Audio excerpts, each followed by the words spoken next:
शोभना, बिल्कुल देखिए सभी की निगाहें टिकी हुई थी कि 2:45 पर क्या फैसला आता है, लेकिन जो फैसला आया है वो क्लाइंट्स के खिलाफ गया है, यानी मुनमुन धमेचा हो आर्यन खान के खिलाफ गया। हमारे साथ काशिफ देशमुख हैं। काशिफ देशमुख मुनमुन धमेचा के वकील हैं, ना कि आर्यन खान के।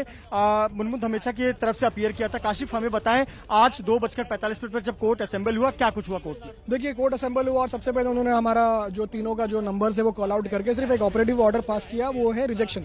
अब वो कंप्लीट ऑपरेटिव ऑर्डर पास होना बाकी है, रिकॉर्ड पे आना बाकी है। मुनमुन धमेचा का भी जो जमानत है वो खारिज हो गया। वजह क्या मानते हैं? कहाँ ग्राउंड्स कमजोर हो गई और एनसीबी का पक्ष मजबूत रहा जिसकी वजह से रिजेक्ट हुआ? देखिए, जहां तक ये ऑर्डर की बात है, जब ऑर्डर पूरा हाथ में आएगा तभी पता चलेगा कि किस ग्राउंड पे रिजेक्शन हुआ है। बट जहां तक मेरा समझने की बात है, ये जस्ट बिकॉज हुआ होगा सेक्शन 29 एनडीपीएस के एक्ट की वजह से, क्योंकि सेक्शन 29 जो है वो कॉन्स्पिरेसी के बारे में बात करता है। बट हाउएवर मुनमुन के केस के अंदर कॉन्स्पिरेसी का कोई भी पार्ट एनसीबी प्रूव नहीं कर पाई अभी तक, तो इसीलिए मैं इस चीज के दिस वाज वेरी अनफॉर्चुनेट और एक्सपेक्टेड नहीं था इस तरीके का ऑर्डर। बतौर वकील आप मानते हैं कि सेक्शन 29 की वजह से ही बाकी जितने भी आरोपी हैं उनका भी जमानत अर्जी खारिज हुआ? मेरा मानना यही है कि अगर बाकी को अभी हुआ होगा तो वो सेक्शन 29 के बेसिस पे ही हुआ होगा। बट अभी वो जो कंप्लीट ऑर्डर है वो आने पे ही पता चलेगा कि क्या हुआ है। अब अगला कदम काशिफ आपका हाईकोर्ट है, तो उसके लिए क्या आपकी रणनीति होगी, क्या तैयारी होगी? क्या ऑर्डर कॉपी आज मिलने की संभावना है? संभावना तो है। उम्मीद करते हैं कि अगर पूरा ऑर्डर अगर प्रिंट हो चुका है और रेडी हो चुका है तो उम्मीद करते हैं कि 4 बजे तक भी अगर मिल जाए तो ड्राफ्ट हमारा ऑलरेडी रेडी है हाईकोर्ट का, तो हम आज ही मूव कर लेंगे। लेकिन आपको अब हाईकोर्ट में नई दलीलें रखनी होंगी, नई बातें रखनी होंगी, क्योंकि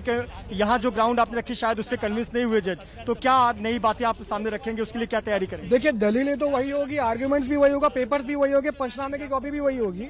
सिर्फ जो नई चीज आएगी वो सेशंस कोर्ट का ग्राउंड आएगा कि किस ग्राउंड पर उसको रिजेक्ट किया हुआ है। बहुत बहुत शुक्रिया काशिफ देशमुख। काशिफ देशमुख है जो कि मुनमुन धमेचा के वकील हैं। और देखिए, जो ये बात कह रहे हैं कि section 29 of NDPS act, section 29 जो एनडीपीएस एक्ट का है वो बताता है कॉन्स्पिरेसी के बारे में, और जब कॉन्स्पिरेसी लग जाती है यानी कि इसमें तमाम आरोपियों को एक ही नजरिए से देखना है, चाहे वो आर्यन खान हो, चाहे मुनमुन धमेचा हो या फिर अरबाज मर्चेंट हो। एक डेब्यू अभिनेत्री का नाम भी सामने आ रहा है इस पूरी जांच में। कौन है वो अभिनेत्री? क्या कुछ नाम निकलकर सामने आया है?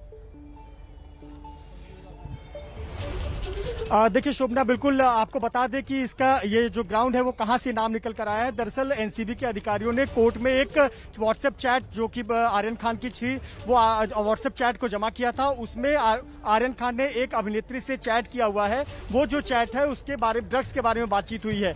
तो ड्रग्स से संबंधित उस अभिनेत्री का चैट है। वो अभिनेत्री बॉलीवुड में पदार्पण कर चुकी है, कुछ फिल्में भी उन्होंने किया हुआ है।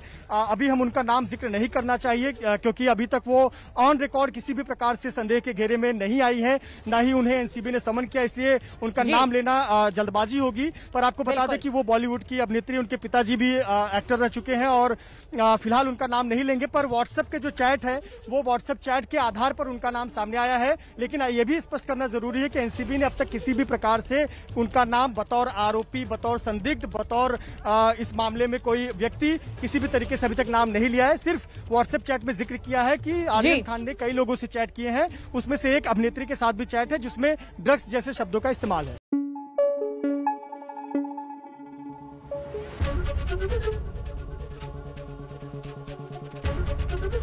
एबीपी न्यूज आपको रखे आगे।